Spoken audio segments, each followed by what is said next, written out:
जय राम जी की। श्री वाल्मीकि रामायण अयोध्या कांड 52वां सर्ग। श्री राम की इच्छा से गुह का नाव मंगाना। श्री राम का सुमंत्र को समझाकर अयोध्या वापस जाने की आज्ञा देना।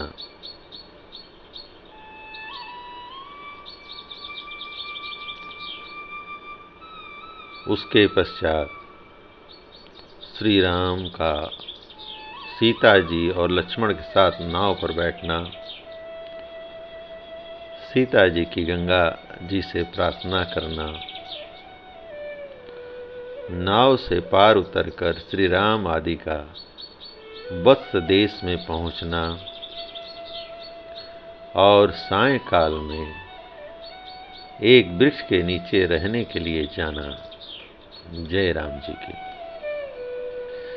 जब रात बीती और प्रभात हुआ, उस समय विशाल वक्ष वाले महायशस्वी श्री राम ने शुभ लक्षण संपन्न सुमित्रा कुमार लक्ष्मण से इस प्रकार कहा। तात, भगवती रात्रि व्यतीत हो गई, अब सूर्योदय का समय आ पहुंचा है। वह अत्यंत काले रंग का पक्षी कोकिल कुहू कुहू बोल रहा है। वन में अव्यक्त शब्द करने वाले मयूरों की केका वाणी भी सुनाई देती है। अतः सौम्य, अब हमें तीव्र गति से बहने वाली समुद्रगामिनी गंगा जी के पार उतरना चाहिए। मित्रों को आनंदित करने वाले सुमित्रा कुमार लक्ष्मण ने श्री रामचंद्र जी के कथन का अभिप्राय समझकर गुह और सुमंत्र को बुलाकर पार उतरने की व्यवस्था करने के लिए कहा और स्वयं वे भाई के सामने आकर खड़े हो गए। श्री रामचंद्र जी का वचन सुनकर उनका आदेश सिरोधार्य करके निषाद राज ने तुरंत अपने सचिवों को बुलाया और कहा, तुम घाट पर शीघ्र ही एक ऐसी नाव ले आओ जो मजबूत होने के साथ ही सुगमता पूर्वक खेने योग्य हो, उसमें डांड लगा हुआ हो, कर्णधार बैठा हो तथा वह नाव देखने में सुंदर हो। निषाद राज गुह का आदेश सुनकर उसका मंत्री एक सुंदर नाव घाट पर लेकर आया और उसने गुह को इसकी सूचना दी। तब गुह ने हाथ जोड़कर श्री रामचंद्र जी से कहा, देव, नौका उपस्थित है, बताइए इस समय आपकी और क्या सेवा करूं। देव कुमार के समान तेजस्वी तथा उत्तम व्रत का पालन करने वाले पुरुष सिंह श्री राम समुद्रगामिनी गंगा नदी को पार करने के लिए आपकी सेवा में नाव आ गई है। आप इस पर शीघ्र आरूढ़ होइए। तब महातेजस्वी श्री राम गुह से इस प्रकार बोले, सखे, तुमने मेरा सारा मनोरथ पूर्ण कर दिया। अब शीघ्र ही सब सामान नाव पर चढ़ाओ। यह कहकर श्री राम और लक्ष्मण ने कवच धारण करके तरकस एवं तलवार बांधी तथा धनुष लेकर वे दोनों भाई जिस मार्ग से सब लोग घाट पर जाया करते थे, उसी से सीता जी के साथ गंगा तट की ओर चल पड़े। उस समय धर्म के ज्ञाता भगवान श्री राम के पास जाकर सारथी सुमंत्र ने विनीत भाव से हाथ जोड़कर कहा, प्रभो, अब मैं आपकी क्या सेवा करूं। तब दशरथ नंदन श्री राम ने सुमंत्र को उत्तम दाहिने हाथ से स्पर्श करते हुए कहा, सुमंत्र जी, अब आप शीघ्र ही पुनः महाराज के पास लौट जाइए और वहां सावधान होकर रहिए। इतनी दूर तक महाराज की आज्ञा से मैंने रथ द्वारा यात्रा की है। अब हम लोग रथ छोड़कर पैदल ही वन की यात्रा करेंगे, अतः आप लौट जाइए। अपने को घर लौटने की आज्ञा प्राप्त हुई देख सारथी सुमंत्र शोक से व्याकुल हो उठे और इक्ष्वाकु नंदन पुरुष सिंह श्री राम से इस प्रकार बोले, हे रघुनंदन, जिसकी प्रेरणा से आपको भाई और पत्नी के साथ साधारण मनुष्यों की भांति वन में रहने को विवश होना पड़ा है, उस देव का इस संसार में किसी भी पुरुष ने उल्लंघन नहीं किया है। जब आप जैसे महान पुरुष पर यह संकट आ गया, तब मैं समझता हूं कि ब्रह्मचर्य पालन, वेदों के स्वाध्याय, दयालुता अथवा सरलता में भी किसी फल की सिद्धि नहीं है। वीर रघुनंदन, इस प्रकार पिता के सत्य की रक्षा के लिए विदेह नंदनी सीता और भाई लक्ष्मण के साथ वन में निवास करते हुए आप तीनों लोकों पर विजय प्राप्त करने वाले महापुरुष नारायण की भांति उत्कर्ष प्राप्त करेंगे। श्री राम, निश्चय ही हम लोग हर तरह से मारे गए, क्योंकि आपने हम पूर्ववासियों को अपने साथ न ले जाकर अपने दर्शन जनित सुख से वंचित कर दिया। अब हम पापनी कैकई के बस में पड़ेंगे और दुख भोगते रहेंगे। आत्मा के समान प्रिय श्री रामचंद्र जी से ऐसी बात कहकर उन्हें दूर जाने को उद्धत देख सारथी सुमंत्र ने दुख से व्याकुल होकर देर तक रोते ही रहे। आंसुओं का प्रवाह रुकने पर आचमन करके पवित्र हुए सारथी से श्री रामचंद्र जी ने बारंबार मधुर वाणी में कहा, सुमंत्र जी, मेरी दृष्टि में इक्ष्वाकु वंशियों का हित करने वाला सुहृद आपके समान दूसरा कोई नहीं है। आप ऐसा प्रयत्न करें जिससे महाराज दशरथ को मेरे लिए शोक न हो। पृथ्वीपति महाराज दशरथ एक तो बूढ़े हैं, दूसरे उनका सारा मनोरथ चूर चूर हो गया है, इसलिए उनका हृदय शोक से पीड़ित है। यही कारण है कि मैं आपको उनके संभालने के लिए कहता हूं।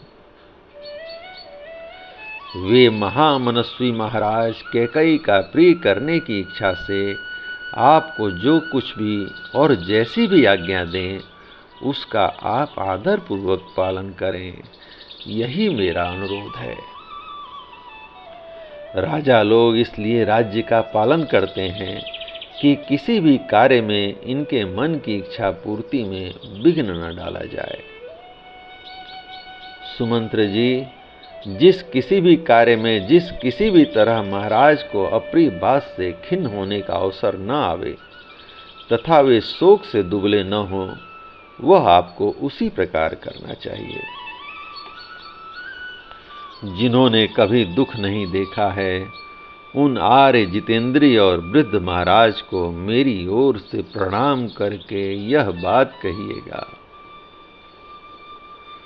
हम लोग अयोध्या से निकल गए अथवा हमें वन में रहना पड़ेगा, इस बात को लेकर न तो मैं कभी शोक करता हूं और न लक्ष्मण को ही इसका शोक है। 14 वर्ष समाप्त होने पर हम पुनः शीघ्र ही लौट आएंगे और उस समय आप मुझे, लक्ष्मण को और सीता को फिर से देखेंगे। सुमंत्र जी, महाराज से ऐसा कहकर आप मेरी माता से, उनके साथ बैठी हुई अन्य देवियों तथा कैकई से भी बारंबार मेरा कुशल समाचार कहिएगा। माता कौशल्या से कहिएगा कि तुम्हारा पुत्र स्वस्थ एवं प्रसन्न है। इसके बाद सीता की ओर से, मुझ ज्येष्ठ पुत्र की ओर से तथा लक्ष्मण की ओर से भी माता की चरण वंदना कह दीजिएगा। तदंतर मेरी ओर से महाराज से भी यह निवेदन कीजिएगा कि आप भरत को शीघ्र ही बुलवा लें और जब वे आ जाएं तब अपने अभिष्ट युवराज पद पर उनका अभिषेक कर दें। भरत को छाती से लगाकर और युवराज के पद पर अभिषिक्त करके आपको हम लोगों के वियोग से होने वाला दुख दबा नहीं सकेगा। भरत से भी हमारा यह संदेश कह दीजिएगा कि महाराज के प्रति जैसा तुम्हारा बर्ताव है वैसा ही समान रूप से सभी माताओं के प्रति होना चाहिए। तुम्हारी दृष्टि में कैकेयी का जो स्थान है वही समान रूप से सुमित्रा और मेरी माता कौशल्या का भी होना चाहिए। इन सब में कोई अंतर न रखना। पिताजी का प्रिय करने की इच्छा से युवराज पद को स्वीकार करके यदि तुम राजकाज की देखभाल करते रहोगे तो इहलोक और परलोक में सदा ही सुख पाओगे। श्री रामचंद्र जी ने सुमंत्र को लौटाते हुए जब इस प्रकार समझाया तब उनकी सारी बातें सुनकर वे श्री राम से स्नेह पूर्वक बोले, तात, सेवक का स्वामी के प्रति जो सत्कारपूर्ण बर्ताव होना चाहिए उसका यदि मैं आपसे बात करते समय पालन न कर सकूं, यदि मेरे मुख से स्नेहवश कोई धृष्टतापूर्ण बात निकल जाए तो यह मेरा भक्त है ऐसा समझकर आप मुझे क्षमा कीजिएगा। जो आपके वियोग से पुत्र शोक से आतुर हुई माता की भांति संतप्त हो रही है उस अयोध्यापुरी में मैं आपको साथ लिए बिना कैसे लौट कर जा सकूंगा। आते समय लोगों ने मेरे रथ में श्री राम को विराजमान देखा था, अब इस रथ को श्री राम से रहित देखकर उन लोगों का और उस अयोध्यापुरी का भी हृदय विदीर्ण हो जाएगा। जैसे युद्ध में अपने स्वामी वीर रथी के मारे जाने पर जिसमें केवल सारथी शेष रह गया हो, ऐसे रथ को देखकर उसकी अपनी सेना अत्यंत दयनीय अवस्था में पड़ जाती है, उसी प्रकार मेरे इस रथ को आपसे सूना देखकर सारी अयोध्या नगरी दीन दशा को प्राप्त हो जाएगी। आप दूर रहकर भी प्रजा के हृदय में निवास करने के कारण सदा उसके सामने ही खड़े रहते हैं। निश्चय है इस समय प्रजा वर्ग के सब लोगों ने आपका ही चिंतन करते हुए खाना पीना छोड़ दिया होगा। श्री राम, जिस समय आप वन को जाने लगे उस समय आपके शोक से व्याकुल चित्त हुई प्रजा ने जैसे आर्तनाद एवं क्षोभ प्रकट किया था उसे तो आपने देखा ही था। आपके अयोध्या से निकलते समय पूर्ववासियों ने जैसा आर्तनाद किया था, आपके बिना मुझे खाली रथ लिए लौटता देख वे उससे भी 100 गुना हाहाकार करेंगे। क्या मैं महारानी कौशल्या से जाकर कहूंगा कि मैंने आपके बेटे को मामा के घर पहुंचा दिया है, इसलिए आप संताप न करें। यह बात प्रिय होने पर भी असत्य है, अतः ऐसा असत्य वचन भी मैं कभी नहीं कह सकता। फिर यह अप्रिय सत्य भी कैसे सुना सकूंगा कि मैं आपके पुत्र को वन में पहुंचा आया हूं। ये उत्तम घोड़े मेरी आज्ञा के अधीन रहकर आपके बंधुजनों का भार वहन करते हैं। ऐसी दशा में आपसे सूने रथ को ये कैसे खींच सकेंगे। अतः निष्पाप रघुनंदन, अब मैं आपके बिना अयोध्या लौटकर नहीं जा सकूंगा, मुझे भी वन में चलने की आज्ञा दीजिए।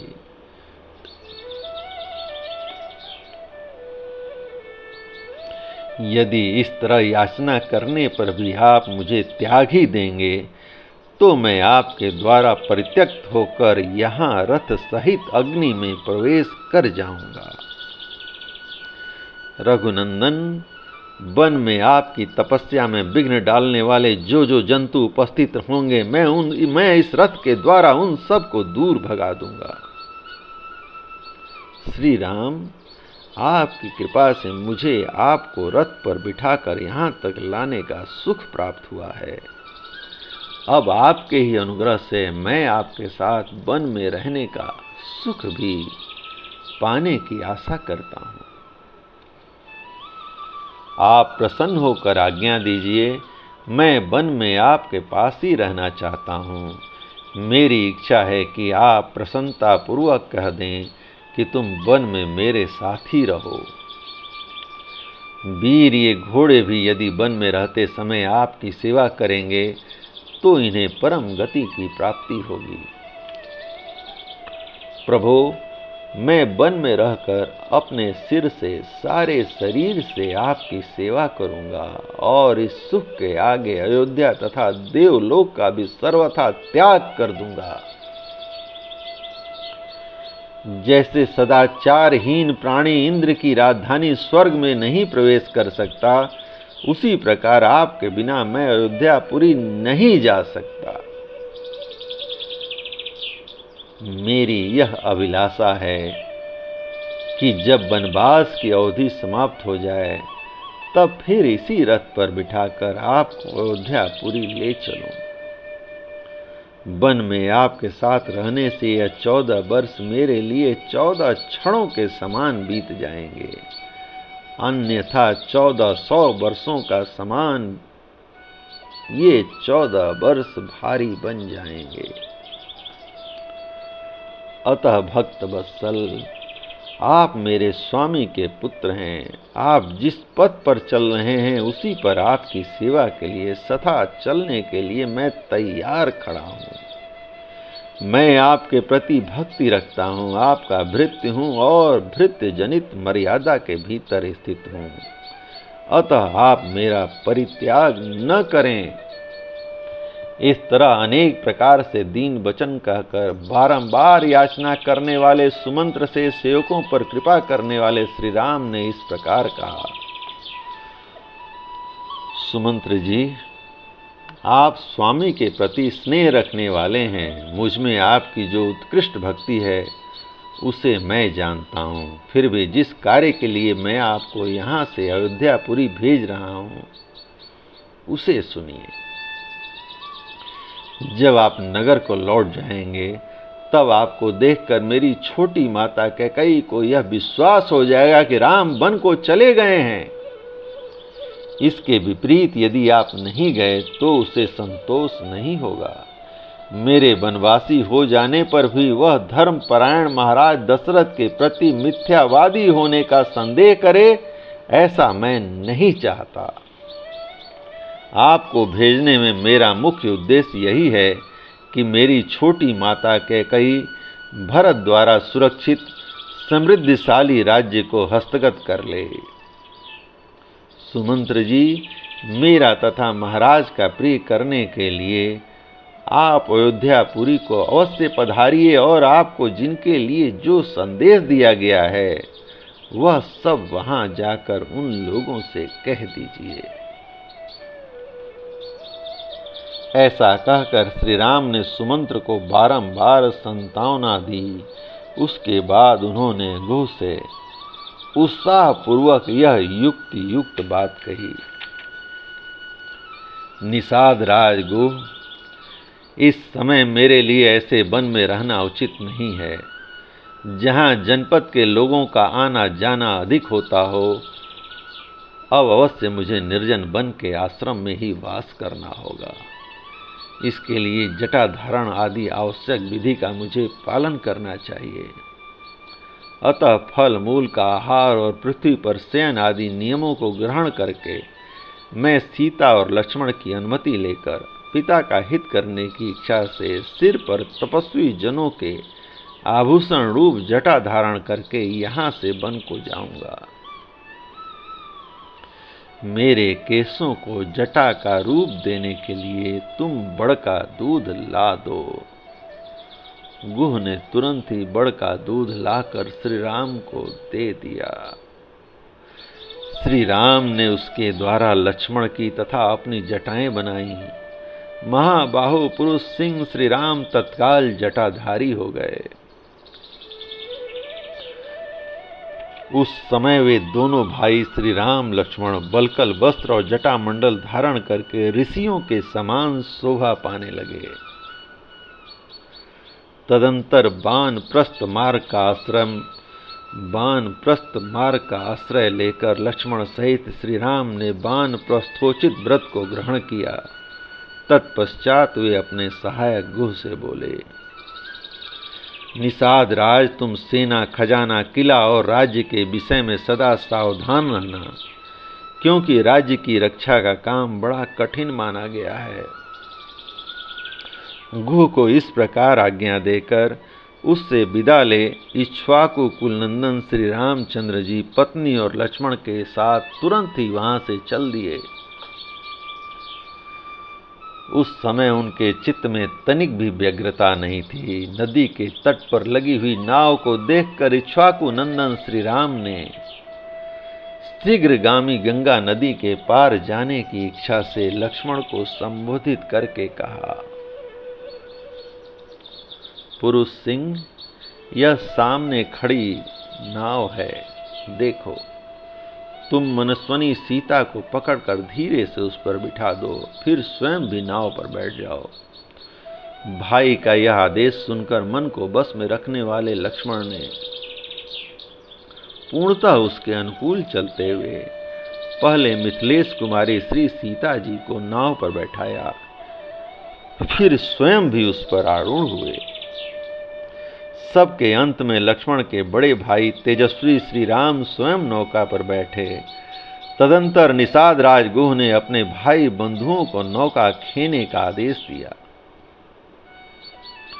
महातेजस्वी श्री रामचंद्र जी भी उस नाव पर आरूढ़ होने के पश्चात अपने हित के उद्देश्य से ब्राह्मण और क्षत्रिय के जपने योग दैवी नाव इत्यादि वैदिक मंत्र का जप करने लगे। फिर शास्त्र विधि के अनुसार आचमन करके सीता के साथ उन्होंने प्रसन्नचित्त होकर गंगा जी को प्रणाम किया। महारथी लक्ष्मण ने भी उन्हें मस्तक झुकाया। इसके बाद श्री राम ने सुमंत्र को तथा सेना सहित गुह को भी जाने की आज्ञा दे नाव पर भली भांत बैठकर मल्लाहों को उसे चलाने का आदेश दिया। तदंतर मल्लाहों ने नाव चलाई। कर्णधार सावधान होकर उसका संचालन करता था। वेग से सुंदर डांड चलाने के कारण वह नाव बड़ी तेजी से पानी पर बढ़ने लगी। भागीरथी की बीच धारा में पहुंचकर सती साध्वी विदेह नंदिनी सीता ने हाथ जोड़कर गंगा जी से यह प्रार्थना की, देवी गंगे, ये परम बुद्धिमान महाराज दशरथ के पुत्र हैं और पिता की आज्ञा का पालन करने के लिए वन में जा रहे हैं। ये आपसे सुरक्षित होकर पिता की इस आज्ञा का पालन कर सकें, ऐसी कृपा कीजिए। वन में पूरे 14 वर्षों तक निवास करके ये मेरे तथा अपने भाई के साथ पुनः अयोध्यापुरी को लौटेंगे। सौभाग्यशालिनी देवी गंगे, उस समय वन से पुनः कुशल पूर्वक लौटने पर संपूर्ण मनोरथों से संपन्न हुई मैं बड़ी प्रसन्नता के साथ आपकी पूजा करूंगी।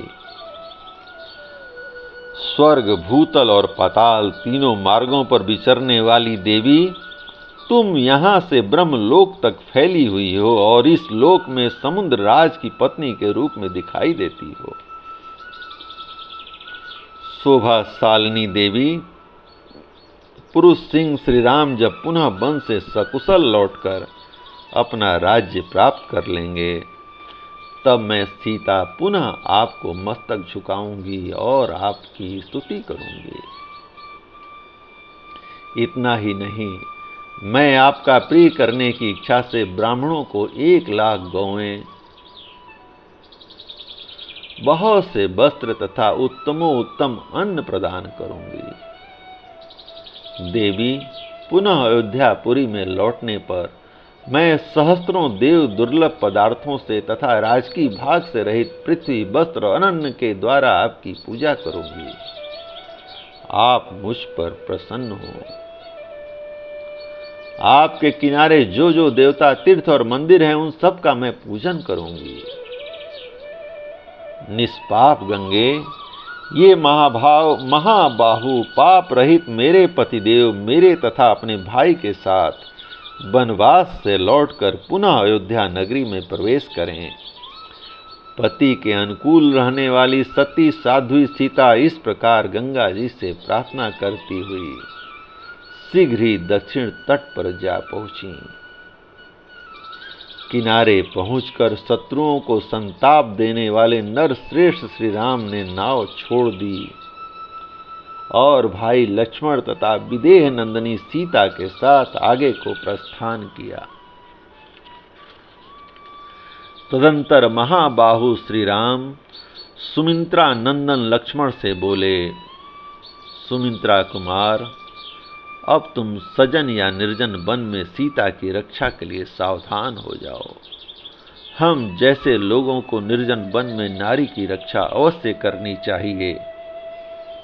अतः तुम आगे आगे चलो, सीता तुम्हारे पीछे पीछे चले और मैं सीता की तथा तुम्हारी रक्षा करता हुआ सबसे पीछे चलूंगा।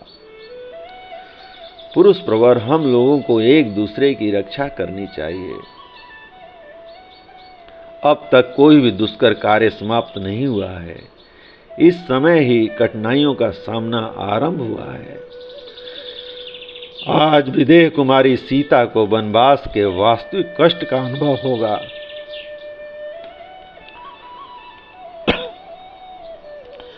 अब ये ऐसे वन में प्रवेश करेंगी जहां मनुष्यों के आने जाने का कोई चिन्ह नहीं दिखाई देगा।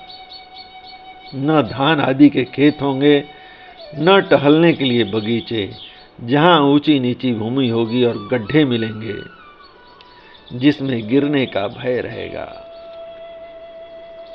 श्री रामचंद्र जी का यह वचन सुनकर लक्ष्मण आगे बढ़े।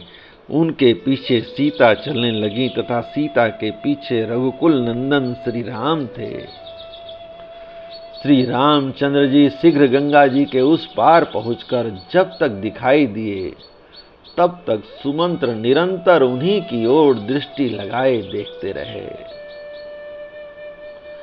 जब वन के मार्ग में बहुत दूर निकल जाने के कारण वे दृष्टि से ओझल हो गए, तब तपस्वी सुमंत्र के हृदय में बड़ी व्यथा हुई। वे नेत्रों से आंसू बहाने लगे। लोकपालों के समान प्रभावशाली वरदायक महात्मा श्री राम महानदी गंगा को पार करके क्रमशः समृद्धशाली वत्स देश में जा पहुंचे, जो सुंदर धन धान्य से संपन्न थी। वहां के लोग बड़े हृष्ट-पुष्ट थे। वहां उन दोनों भाइयों ने मृगया विनोद के लिए वराह, ऋष्य, पृषत और महारुरु इन 4 महामृगों पर बाणों का प्रहार किया। तत्पश्चात उन्हें भूख लगी, तब पवित्र कंदमूल आदि लेकर सायंकाल के समय ठहरने के लिए वे सीता जी के साथ एक वृक्ष के नीचे चले गए।